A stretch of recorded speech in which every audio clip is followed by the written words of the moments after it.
Hello నమస్తే, welcome to Divyadarshini. నేను మీ లక్ష్మి. నెల్లిమర్ల నుంచి ప్రతి తాజా సమాచారం, ముఖ్యమైన సంఘటనలు మరియు ప్రజా సమస్యలను ఎప్పటికప్పుడు మీ ముందుకు తీసుకువస్తూ లైవ్ అప్డేట్స్ తో విశ్వసనీయ సమాచారాన్ని అందిస్తున్నాం నెల్లిమర్ల రిపోర్టర్ రమేష్ కుమార్ తో. వల్లూరు హత్య కేసును ఛేదించిన పోలీసులు సిబ్బందిని అభినందించిన జిల్లా ఎస్పీ ఏఆర్ దామోదర్. 48 గంటల్లోనే 2 నిందితుల arrest. CS Srinivasarao, SI Gopalarao వెల్లడి. నెల్లిమర్ల మండలం వల్లూరు గ్రామంలో జరిగిన సిరుగుడి రామారావు హత్య కేసును పోలీసులు 48 గంటల్లోనే ఛేదించి 2 నిందితులను అరెస్ట్ చేసినట్లు భోగపురం సిఐ ఎన్ శ్రీనివాసరావు తెలిపారు. బుధవారం నెల్లిమర్ల పోలీస్ స్టేషన్ లో ఏర్పాటు చేసిన విలేకరుల సమావేశంలో ఆయన వివరాలను వెల్లడించారు. ఈ నెల 24న పంట పొలాల వద్ద 6000 ట్రాక్టర్ కిరాయి డబ్బుల విషయమై రామారావు, ఆయన అన్న సిరుగుడి అప్పలనారాయణ మధ్య గొడవ జరిగింది. ఈ వివాదంలో అప్పలనారాయణ కుమారుడు శ్రీను కర్రతో రామారావు తలపై కొట్టడంతో ఆయన అక్కడికక్కడే మృతి చెందాడు. మృతుడి కుమారుడు పవన్ కుమార్ ఫిర్యాదుతో కేసు నమోదు చేసిన పోలీసులు బుధవారం సాయంత్రం పెద్దతరిమి జంక్షన్ వద్ద నిందితులైన అప్పలనారాయణ, ఆయన కుమారుడు శ్రీనులను అదుపులోకి తీసుకున్నారు. వీరిని గురువారం న్యాయస్థానంలో ప్రవేశపెట్టనున్నారు. కేసును వేగంగా ఛేదించిన CI N Srinivasarao, Nellimarla SI G Gopalarao మరియు పోలీస్ సిబ్బందిని విజయనగరం జిల్లా ఎస్పీ ఏఆర్ దామోదర్ ఐపీఎస్ ప్రత్యేకంగా అభినందించారు. ఇన్ఫర్మేషన్ ఏంటంటే ఇక్కడ మనిషి చనిపోయాడని చెప్పడం జరిగింది.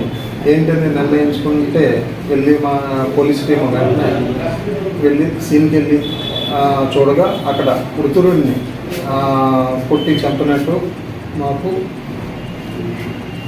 కొంతమంది విలేజర్స్ చెప్పడం జరిగింది.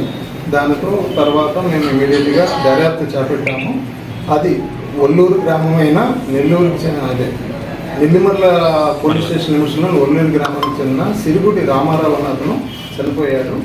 అతనికి అతని అన్నయ్యకి మధ్య ఉన్న 6000 రూపాయలు బాకీ నిమిత్తం అతను క్వశ్చన్ చేయగా దాని మధ్యన ఇద్దరికి పంట పొలాల్లోని వాగ్వాదం జరిగి వాళ్ళు ఇద్దరు తోసుకుంటూ ఉండగా ఇద్దరును కొట్టుకుంటూ ఉండగా ఈ మధ్యన వెంటనే వాళ్ళ అబ్బాయి ఎవరైతే సిరుగుడి అప్పలనారాయణ ముద్దాయి అయినటువంటి సిరుగుడి అప్పలనారాయణ కొడుకు సిరుగుడి శ్రీనివాసు ఇమీడియట్గా అక్కడి నుంచి వచ్చి ఒక కర్రతో అతనిపై తల వెనక భాగంలో కొట్టగా వెంటనే అక్కడికక్కడికే పడిపోగా విలేజెస్ అక్కడ ఉన్న పంట పొలాల్లో ఉన్నవాడు చుట్టూ అందరూ చేరి అతన్ని ఇంటికి తీసుకెళ్ళడం జరిగింది.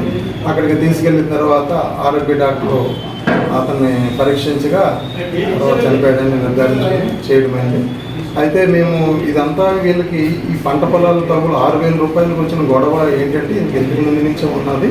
డాక్టర్కి అద్దె డబ్బులు ఇవ్వాల్సింది ఎప్పటి నుంచి ఇవ్వలేదు, ఇవ్వకపోవడం వల్ల ఈ విధంగా గొడవ జరిగిందని తెలిసింది. దీని మీద దర్యాప్తు చేయగా ఆ రోజు కొడుకు పవన్ కుమార్, మృతుడు అయినటువంటి సిరుగుడి రామారావు కొడుకు పవన్ కుమారు ఇచ్చిన కంప్లైంట్ మేరకు మేము కేసు రిజిస్టర్ చేయడం జరిగింది. Crime number 103/2026 59/2026 under section 103 152 15 BNS ప్రకారం కేసు రిజిస్టర్ చేయడం. ఇమీడియట్గా ముద్దాయిని కూడా ఈరోజు మా టీంని పంపించి దర్యాప్తు చేయగా మేము వెరిఫై చేసుకుని ఈరోజు వాళ్ళని అరెస్ట్ చేయడం జరిగింది. ఇద్దరిని కూడాను సిరుగుడి అప్పలనారాయణ అండ్ సిరుగుడి శ్రీను ఇద్దరిని కూడా ఈరోజు అదుపులో తీసుకుని అరెస్ట్ చేయడం జరిగింది. రేపు వీళ్ళిద్దరిని కూడాను కోర్టులో ప్రవేశపెట్టాం. సార్ ఇదివరకు వీళ్ళకి ఏమైనా బాధ కక్షలు కట్టేట్టు ఉన్నాయి? గడ్డి వాములు గట్ట ఇదివరకు ఉన్నాయని తెలిసింది. అంటే గడ్డి వాములు తగలబెట్టారని వీళ్ళవి, అవి కూడా వీళ్ళకి అంటే అన్నదమ్ములే వీళ్ళు, ఈ ఇద్దరికే ఉన్నాయి. ఇంకో అన్నదమ్ముడు కూడా వీళ్ళకున్నారు, వీళ్ళకి ఏం లేదు. వీళ్ళిద్దరి మధ్యన ఈ పంట పొలాల మధ్యన ఇది తగు ఏర్పడి ఈ విధంగా కొట్టడము, అతను కొడుకు ఇమీడియట్గా కొట్టడము, అక్కడ పడిపోవడము, పరదెబ్బకి పడిపోవడము జరిగింది. అదే